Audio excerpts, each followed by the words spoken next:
글 쓴 두 막대기와 돌아온 남은 자. 이사야 11장 9절에서 16절. 나의 거룩한 산 모든 곳에서 해됨도 없고 상함도 없을 것이니 이는 물이 바다를 덮음같이 여호와를 아는 지식이 세상에 충만할 것임이니라.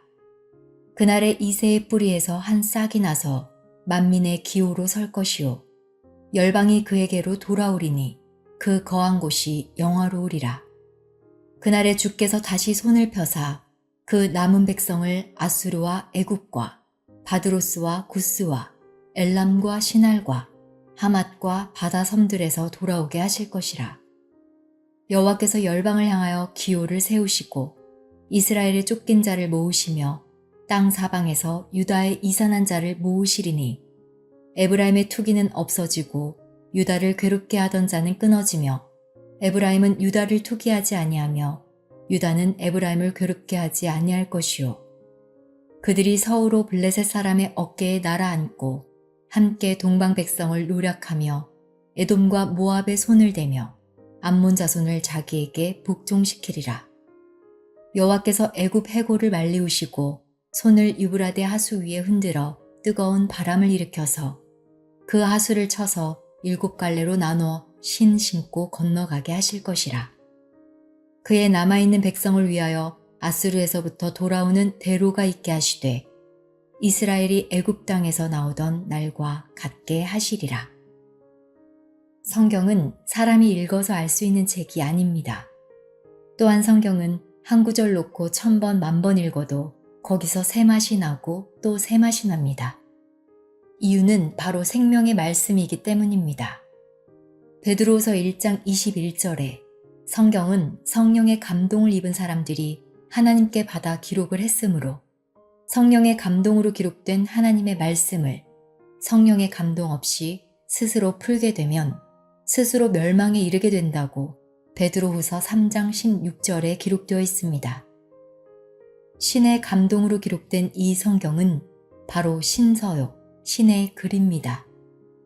신의 글은 사람의 눈으로 읽어서는 알 수 없습니다. 신의 감동을 받아서 기록된 책인 고로 신의 감동을 받아 깨달음을 받게 될 때 알게 될 것인 줄로 믿습니다. 또한 성경은 많은 비유와 비사와 상징으로 기록되었기 때문에 우리가 문자적으로 보아서는 도저히 알 수 없는 내용들입니다. 요한복음 16장 25절. 이것을 비사로 너희에게 일렀거니와 때가 이르면 다시 비사로 너희에게 이르지 않고 아버지에 대한 것을 밝히 이르리라. 때가 되면 아버지에 대한 것을 밝히 알려준다고 했습니다. 그래서 오늘은 이 말씀에 기록된 내용을 밝히 말씀드리겠습니다. 부부지간의 비밀을 자식들 앞에서 밝히 말하면 그 약점이 잡힌 아내나 남편은 눈을 흘기기도 하고 밝히 말하지 말라고 옆에서 눈을 찌푸리기도 하듯이 성경 말씀이 밝히 증거될 때에는 눈을 흘기는 자들이 생기게 되고 옆에서 눈을 찌푸리는 자들이 생기며 말하지 말라고 발로 차는 자도 생깁니다. 만일 그럴지라도 여러분들은 밝히 알기를 원합니다. 이사야 11장 9절. 나의 거룩한 산 모든 곳에서 해됨도 없고 상함도 없을 것이니 이는 물이 바다를 덮음같이 여호와를 아는 지식이 세상에 충만할 것임이니라. 물이 바다를 푹 덮음같이 하나님의 말씀이 이 세상을 푹 덮어서 하나님을 아는 지식이 세상에 충만할 때가 오게 되어 있습니다. 하나님을 아는 지식이 세상에 충만할 때가 오면 예수 믿어라, 하나님 믿어라 할 필요가 없습니다. 요한복음 17장 3절. 영생은 곧 유일하신 참 하나님과 그의 보내신 자 예수 그리스도를 아는 것이니이다. 하나님을 아는 지식이 세상에 충만할 때에는 세상 사람들이 영생하게 될 것인 줄로 믿습니다. 성경에 기록되어 있으면 믿어야지 안 믿으려면 예수를 믿을 필요가 없습니다. 본문 이사야 11장 9절에 나의 거룩한 산 모든 곳에는 해됨도 없고 상함도 없을 것이라. 해 입을 것도 없고 상할 것도 없을 것인데 나의 거룩한 산, 모든 곳에는 여호와를 아는 지식이 세상에 충만할 것임이라 했으니 하나님을 아는 지식이 충만한 산이 있다는 것인 줄로 믿습니다. 여호와의 산이 있고 여호와의 산에 도착하면 하나님을 아는 지식이 충만하다는 것입니다. 여기서 산이란 한라산, 백두산 같은 실상의 산을 가리켜 말한 것이 아닙니다. 에스겔 6장 3절 이르기를 이스라엘 산들아 주 여호와의 말씀을 들으라. 주 여호와께서 산과 작은 산과 시내와 골짜기를 대하여 말씀하시기를 나 곧 내가 칼로 너희에게 임하게 하여 너희 산당을 멸하리니. 산이 어떻게 하나님의 말씀을 듣고 또 골짜기가 어떻게 여호와의 말씀을 듣겠습니까? 산과 골짜기에게 하나님의 말씀을 들으라고 말씀하신 것은 실상의 산과 골짜기를 가리켜 말한 것이 아닙니다. 마태복음 24장 15절에서 16절 그러므로 너희가 선지자 다니엘의 말한 바 멸망에 가증한 것이 거룩한 곳에 선 것을 보거든 읽는 자는 깨달을진저 그때의 유대에 있는 자들은 산으로 도망할지어다. 이와 같이 산이란 실상의 산을 가리켜 말한 것이 아닙니다. 산이라는 것은 곧 종교단체, 조직체를 비유했다는 사실을 알기를 원합니다. 계시록 17장 9절 지혜에 있는 뜻이 여기 있으니 그 7머리는 여자가 앉은 7산이요.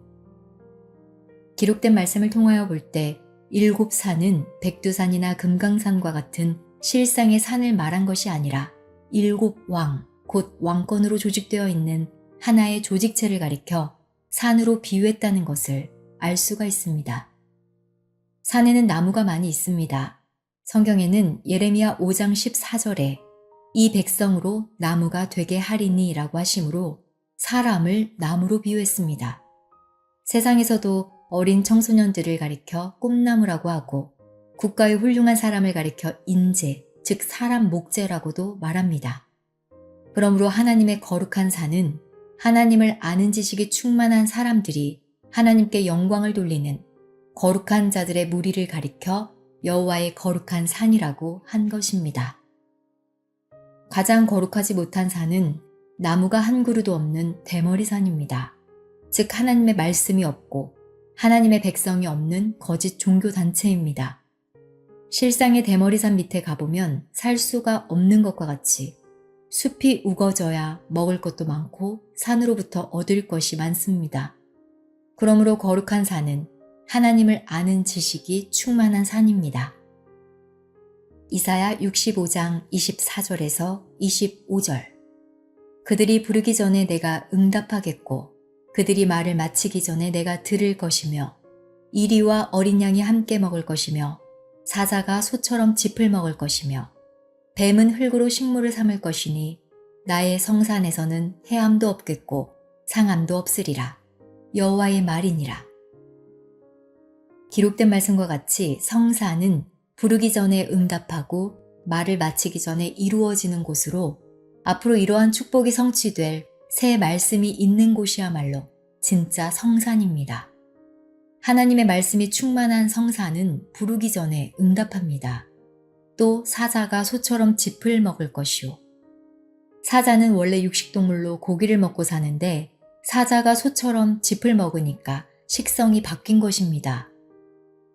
사자가 소처럼 짚을 먹을 것이며 뱀은 흙으로 식물을 삼을 것이니 여호와의 성산은 해함도 없고 상함도 없는 이러한 낙원을 바로 성산이라고 한 것입니다.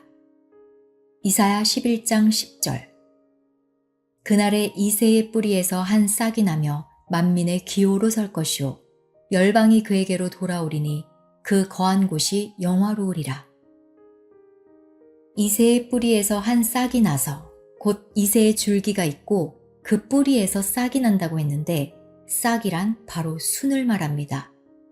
싹이나 순은 같은 말로 그 거한 곳이 영화로울 것이요 라고 했는데 싹이라 해놓고 그라고 하신 것을 보니 싹은 곧 사람을 뜻한 것인 줄로 믿습니다. 이새의 줄기라는 것은 다윗의 혈통을 통해서 나오는 사람을 의미하며 순, 곧 싹이라는 사람을 통해서 하나님의 한 뜻을 이루시게 되는데 싹이 거하는 곳이 아름답고 영화로우리라 라고 한 것입니다. 영화로운 곳이 바로 여호와의 성산인 줄로 믿습니다. 또한 만민의 기호로 선다는 것은 싹이라는 사람이 온 세상을 대표하는 깃발로 선다는 것입니다. 싹이 나서 만민의 기호로 서게 되면 만민이 순이라고도 하고 싹이라고도 하며 이라고도 하는 사람에게 달려나오게 되어 있습니다. 싹이라는 사람이 있는 장소는 환난 날의 피난처가 되는 것입니다. 이사야 4장 1절에서 2절. 그날에 7 여자가 한 남자를 붙잡고 말하기를 우리가 우리 떡을 먹으며 우리 옷을 입으리니 오직 당신의 이름으로 우리를 칭하게 하여 우리로 수치를 면케하라 하리라. 그날에 여호와의 싹이 아름답고 영화로울 것이요 그 땅의 소사는 이스라엘의 피난한 자를 위하여 영화롭고 아름다울 것이며. 로마서 2장 16절에 그날은 곧 심판의 날을 말씀하시는 것으로서 그날에 7 여자가 말하기를 먹고 입는 것은 우리가 책임질 테니까 당신의 이름만 좀 빌려달라 라고 요구하고 있습니다. 또한 한 남자의 이름을 빌리면 수치를 면한다고 하였습니다. 곧 수치를 면한다는 것은 죄를 면한다는 말과 동일한 뜻입니다. 죄가 없는 자가 되었을 때 천국에 들어가는 것이므로 한 남자를 만나면 그 남자의 이름으로 칭함을 받기 전에는 옷자락을 붙잡고 놓치지 말아야 합니다. 그날에 곧 7 여자가 한 남자를 붙드는 그날에 여호와의 싹이 아름답고 영화로울 것이며, 영화롭다는 것은 큰 벼슬을 얻었거나 왕족이 되었거나 영광의 높은 자리에 있다는 것입니다. 그 땅의 소사는 이스라엘의 피난한 자를 위하여 영화롭고 아름다울 것이며 라고 하신 것은 피난한 자를 위하여 영화롭고 아름답다는 것을 보니 싹이라는 사람이 있는 곳이 바로 심판날에 피난처라는 것을 알 수 있습니다. 죽을 수밖에 없는 환난의 시대에 아버지 하나님께서 피난시켜 주시니 얼마나 아름다운 영광입니까? 하나님께서 이러한 비밀을 은비한 비유와 비사로 숨겨두신 것입니다. 이 세상 심판의 날에 한 사람이 나타나는데 그 사람은 순이라고도 하고 싹이라고도 하며 이라고도 하였습니다. 그럼 에 관하여 알아보시겠습니다. 이사야 27장 6절. 후일에는 야곱의 뿌리가 박히며 이스라엘의 움이 돋고 꽃이 필 것이라. 그들이 그 결실로 지면에 채우리로다. 이스라엘에게서 싹이 돋아난다고 하였으므로 이 이스라엘은 지금 있는 육적인 이스라엘이 아닙니다. 지금 있는 이스라엘은 늙은 이스라엘입니다. 꽃이 피면 천년, 만년 피어 있는 것이 아니라 기한이 있는 것입니다. 옛날 우리 조상들의 노래에 화무는 11홍이요 라는 말이 있습니다. 아무리 아름다운 꽃도 열흘 이상 가는 것이 없다는 것입니다. 곧 꽃은 잠깐이므로 꽃이 진다고 슬퍼할 필요가 없으며 우리는 그 아름다운 열매를 기다려야 하는 줄로 믿습니다. 이스라엘의 움이 돋고 꽃이 필 것이라 그들이 라고 했습니다. 여기서 그들이 하는 것을 보니 움은 사람인 줄로 믿습니다. 그 결실로 지면을 채우리로다. 온 세상이 싹으로 난 그 결실로 꽉 차게 되며 싹, 순으로 말미암아 이 세상이 완전히 지배되는 그런 세상이 온다는 뜻입니다. 참으로 놀라운 새 역사의 창조입니다. 이사야 11장 10절.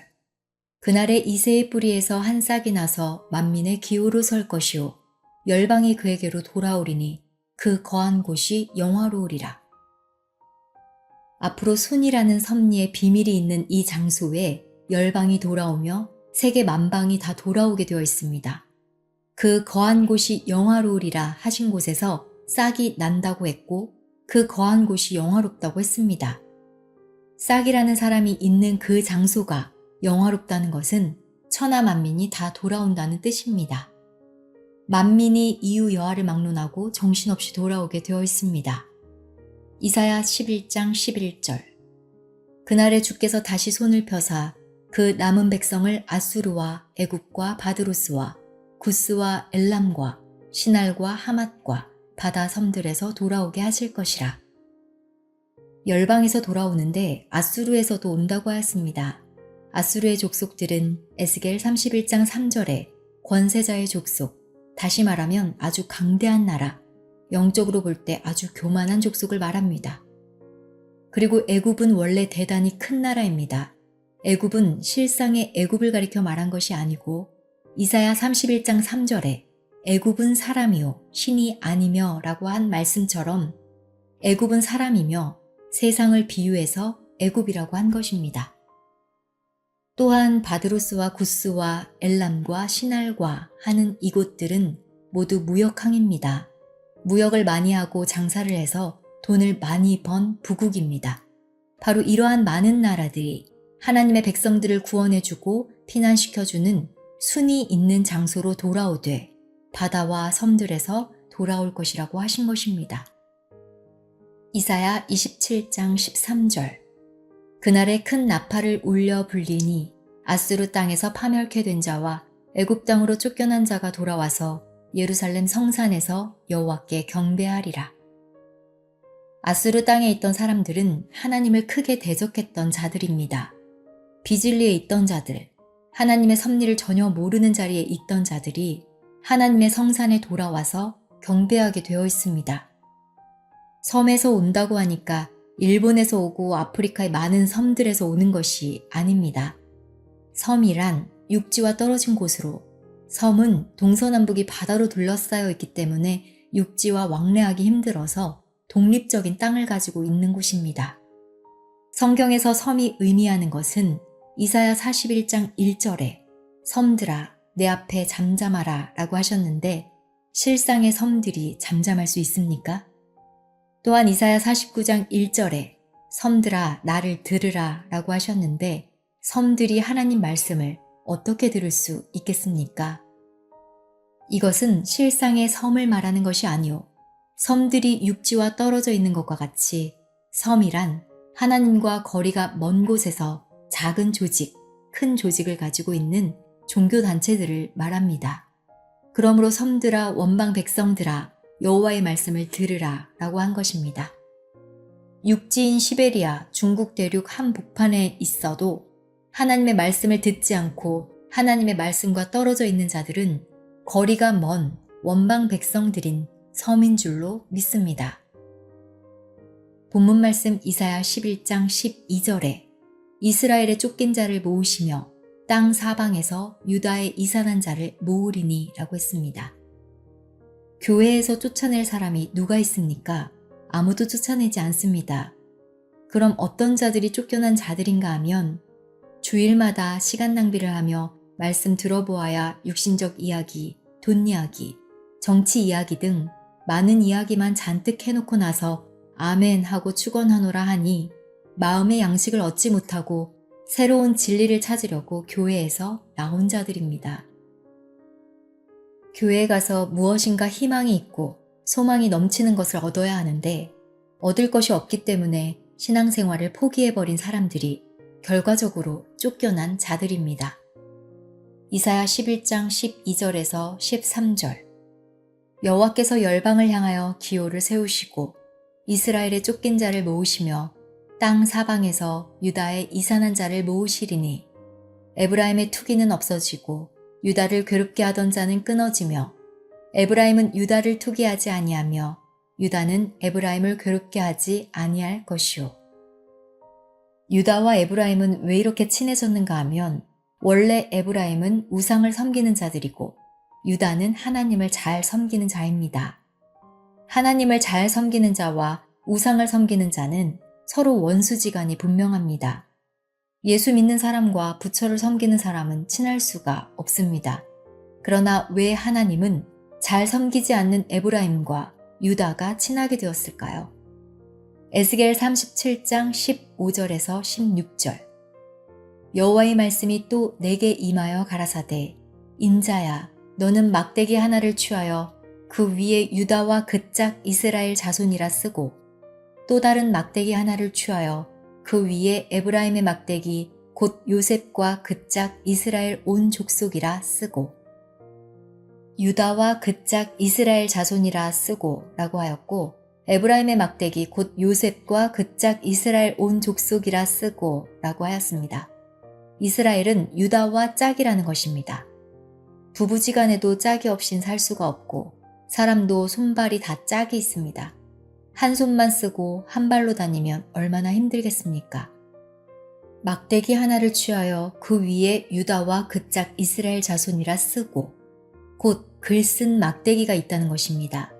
그 뒤에 말씀을 보시면 막대기 하나를 또 취해서 에브라임의 막대기에 요셉과 그 짝 이스라엘 온 족속이라고 쓰라고 했습니다. 그럼 막대기가 하나입니까? 둘입니까? 바로 글 쓴 막대기 두 개가 이 세상에 출현하게 됩니다. 유다와 이스라엘은 본래 한 민족입니다. 솔로몬의 범죄로 솔로몬의 아들 르호보암 때에 여로보암이 반란을 일으켜서 10지파를 차지하여 이스라엘이 되었고 르호보암은 유다와 베냐민 지파로 유다국이 된 것입니다. 그러므로 다시 하나로 짝이 될 수가 있습니다. 또한 에브라임의 막대기 곧 요셉과 그 짝 이스라엘 온 족속이라고 하였는데 에브라임은 요셉이 애굽에서 낳은 아들입니다. 아비와 아들이 하나 되는 것은 당연한 일이 아닙니까? 유다의 짝 이스라엘 자손이요 요셉의 짝 이스라엘 자손이라고 하였으므로 결론은 유다와 요셉의 글쓴 막대기가 하나가 되는 것입니다. 유다와 요셉은 야곱의 아들로서 형제지간입니다. 그리고 예수님은 누가복음 4장 22절에 요셉의 아들로 기록되어 있습니다. 요셉의 아들이라는 것은 육신의 혈통과 호적상으로 요셉의 아들이라는 말씀입니다. 히브리서 7장 14절 우리 주께서 유다로 쫓아나신 것이 분명하도다. 이 지파에는 모세가 제사장들에 관하여 말한 것이 하나도 없고 육신으로는 우리 주님께서 요셉으로부터 나온 것이 분명한데 히브리서에는 유다로부터 나온 것이 분명하도다 라고 하였습니다. 그럼 어느 것이 진짜입니까? 성경에 기록된 것은 다 진짜입니다. 에스겔 37장 17절 그 막대기들을 서로 연합하여 하나가 되게 하라. 내 손에서 둘이 하나가 되리라. 막대기를 서로 붙인다고 족속이 틀린 막대기가 붙여질까요? 실상의 막대기는 강력 접착제, 순간 접착제로 붙이면 잘 붙습니다. 그러면 영적 막대기는 어떻게 붙겠습니까? 에스겔 37장 18절에서 19절 네 민족이 내게 말하여 이르기를 이것이 무슨 뜻인지 우리에게 고하지 아니하겠느냐 하거든 너는 곧 이르기를 주 여호와의 말씀에 내가 에브라임의 손에 있는 바 요셉과 그 짝 이스라엘 지파들의 막대기를 취하여 유다의 막대기에 붙여서 한 막대기가 되게 한즉 내 손에서 하나가 되리라 하셨다 하고 요셉의 막대기를 유다의 막대기에 붙이는 줄로 믿습니다. 요셉의 막대기를 유다의 막대기에 붙였으니까 그 막대기는 누구의 막대기가 됩니까? 유다의 막대기가 됩니다. 요셉의 막대기를 유다의 막대기에 붙인 것과 유다의 막대기를 요셉의 막대기에 붙인 것은 다릅니다. 어떻게 보면 마찬가지인데 자세히 생각해 보면 다릅니다. 글을 쓴 요셉의 막대기와 유다의 막대기가 있는데 요셉의 막대기가 유다의 막대기에 붙으면 요셉의 막대기는 없어지는 것입니다. 막대기가 붙었으니까 길어지게 되며 하나가 되는 것입니다. 에스겔 37장 20절에서 22절 너는 그 글쓴 막대기들을 무리의 목전에서 손에 잡고 그들에게 이르기를 주 여호와의 말씀에 내가 이스라엘 자손을 그 간바 열국에서 취하며 그 사면에서 모아서 그 고토로 돌아가게 하고 그 땅 이스라엘 모든 산에서 그들로 한 나라를 이루어서 한 임금이 모두 다스리게 하리니 그들이 다시는 두 민족이 되지 아니하며 두 나라로 나누이지 아니할지라. 글쓴 막대기가 붙어서 하나가 될 때 유다와 요셉이 통일되는 한 나라가 되는 줄로 믿습니다. 다니엘 2장 44절 이 열왕의 때에 하늘의 하나님이 한 나라를 세우시리니 이것은 영원히 망하지도 아니할 것이요 그 국권이 다른 백성에게로 돌아가지도 아니할 것이요 도리어 이 모든 나라를 쳐서 멸하고 영원히 설 것이라. 한 나라는 영원히 망하지 아니하는 나라라고 했으므로 영원한 나라, 무궁한 나라인 줄로 믿습니다. 요셉 지파에 속했던 막대기들이 유다의 막대기에 붙게 됩니다. 마리아와 요셉이 혼인해서 성령으로 잉태되어 낳은 아들 예수 그리스도를 믿는 신앙인들이 요셉 지파입니다. 오늘날 기성교회는 전부 요셉 지파지만 또 다른 영적 유다의 족속이 있습니다. 예수님은 영적으로 말하면 요셉에서 나온 자가 아니고 히브리서 7장 14절의 말씀과 같이 유다에서 나온 줄로 믿습니다. 유다에서 나온 유다의 이산한 가족들을 세계 만방에서 하나님이 먼저 모아서 지도자가 되게 하는 것입니다. 진리의 막대기를 가져왔는데 요셉 막대기와 유다 막대기를 비교하니 요셉 막대기가 유다 막대기와 상대가 안 되기 때문에 유다 막대기에 붙이신 것입니다. 요셉의 족속으로 기록된 막대기들은 무엇이냐? 실상의 막대기가 아니고 막대기는 지도자를 말합니다. 하나님의 말씀 가운데로 하나님의 백성들을 인도해야 믿음이 장성하고 희망이 있는 줄로 믿습니다. 선해라, 착해라, 11조 생활을 잘해라. 이런 막대기를 가지고는 하나님의 백성을 인도할 수가 없습니다. 자기 집에 있는 자식들에게 꼭 배가 고파야 밥을 주는 부모가 어디 있습니까? 밤새도록 잠을 자지 않고 40일을 굶어가며 주여 주여 우리 죄를 씻어주소서 그래야지 하나님이 꼭 들어준다면 얼마나 어리석고 불쌍한 자들입니까? 예수님이 우리 대신 40일 금식 기도를 다 하시고 우리 대신 십자가를 다 지셨기 때문에 우리는 하나님의 자녀들로 구원받을 수 있도록 결정되어 있습니다. 이사야 11장 13절 에브라임의 투기는 없어지고 유다를 괴롭게 하던 자는 끊어지며 에브라임은 유다를 투기하지 아니하며 유다는 에브라임을 괴롭게 하지 아니할 것이요. 에브라임은 요셉의 아들로서 곧 요셉에게 속한 막대기를 설명한 것입니다. 이사야 11장 14절 그들이 서으로 블레셋 사람의 어깨에 날아앉고 함께 동방 백성을 노략하며 에돔과 모압의 손을 대며 암몬 자손을 자기에게 복종시키리라.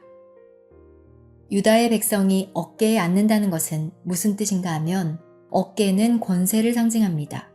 어깨를 딱 잡고 내가 유다다 하면 네, 그렇습니까? 이게 어깨에 날아앉는 것입니다. 또한 동방 백성을 노략하며 에돔과 모압의 손을 대며 라고 하신 것은 에돔은 저주의 족속이며 모압 족속은 불륜에 의한 족속입니다.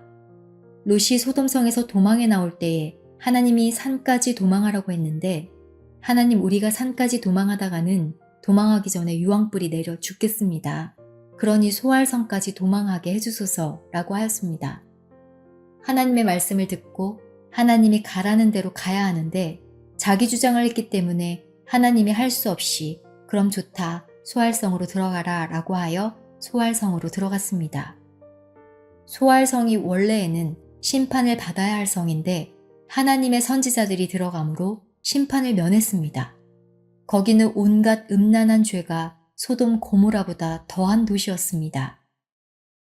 그래서 딸들을 여기 두었다가는 신세를 망치겠다 싶어서 나중에 늦게나마 깨달아 하나님이 도망하라라고 하신 산으로 갔습니다. 그런데 두 딸들이 생각하기를 우리 아비의 자손이 끊어지게 되었으니 아버지에게 술을 잔뜩 먹여서 우리가 아버지하고 잠을 자서 대를 잇자 하고 큰딸과 작은딸이 잠자리를 같이 해서 낳은 자식이 모압과 암몬 족속의 조상이 된 것입니다. 모압과 암몬 족속은 성경에 보면 전부 하나님을 대적하는 범죄한 족속으로 나오게 됩니다. 이사야 11장 14절을 계속해서 보시면 모압의 손을 대며 암몬 자손을 자기에게 복종시키리라 하신 것은 이 악한 족속들을 전부 유다 족속에게 복종시키고 무릎을 꿇게 할 것인 줄로 믿습니다. 이사야 11장 15절 여호와께서 애굽 해골을 말리우시고 손을 유브라데 하수 위에 흔들어 뜨거운 바람을 일으켜서 그 하수를 쳐서 7갈래로 나누어 신 신고 건너가게 하실 것이라. 하나님이 뜨거운 바람을 일으킨다 라고 하였는데 예를 들어 학교에 치맛바람이 어떻게 센지 교장 선생님 목이 휙 날아갔다 라고 하면 바람이 교장 선생님 계신 방의 창문을 부수고 들어가서 교장 선생님의 목을 날린 것이 아닙니다. 이는 실상의 바람을 가리켜 말한 것이 아닌 줄로 믿습니다. 유브라데 하수 위에 흔들어 뜨거운 바람을 일으켜. 유브라데라는 것은 자궁을 의미하는 것으로 아주 범죄한 하수, 큰 강을 말합니다. 범죄한 큰 강, 곧 유브라데 하수를 흔들어 라고 말씀하신 것은 유브라데 강이 딱 가로막혀 있어 하나님의 백성들이 천국을 못 가고 있으므로 하수를 흔들어서 7갈래의 길을 낸 것입니다. 이사야 11장 15절에 7갈래로 나눠 신 신고 건너가게 하실 것이라 라고 말씀하신 것처럼 길이 하나만 있으면 가기 힘들 텐데 7갈래로 길을 내놓았다는 것입니다. 이 뜻은 하나님께서 7 사명자를 세워서 구원의 길을 7갈래로 나누어 놓으신 줄로 믿습니다. 신 신고 건너가게 하실 것이라 하신 말씀대로 이 신은 여러분이 신고 다니는 구두나 장화, 운동화가 아니라 하나님의 신으로 만들어진 믿음의 신발인 줄로 믿습니다. 강을 건너갈 때 신을 신고 건너갈 수 없으므로 하나님이 물을 말리시는데 물을 말린다는 것은 비진리를 이 지구상에서 소멸시킨다는 뜻인 줄로 믿습니다. 비진리의 물을 없애버려 강물이 말랐으므로 신을 신고 건너가게 될 것인 줄로 믿습니다. 이사야 11장 16절 그의 남아있는 백성을 위하여 아스루에서부터 돌아오는 대로가 있게 하시되 이스라엘이 애굽 땅에서 나오던 날과 같게 하시리라. 7갈래의 길을 만들어 놓았을 때 건너가지 아니하는 자들은 아스루에서부터 돌아오는 먼 길을 택해야 합니다. 이는 곧 이스라엘 백성들이 출애굽하였으나 가나안 땅에 들어가지 못하고 광야에서 40년이나 헤매며 죽은 것과 같은 죽음의 길입니다. 이제 우리는 아수르에서 돌아오는 남은 자들이 아닙니다. 유브라데 하수에 바람을 일으켜서 7갈래의 길이 생겼다는 것은 모세가 바람을 일으켜서 홍해 바다를 건너간 것과 같습니다.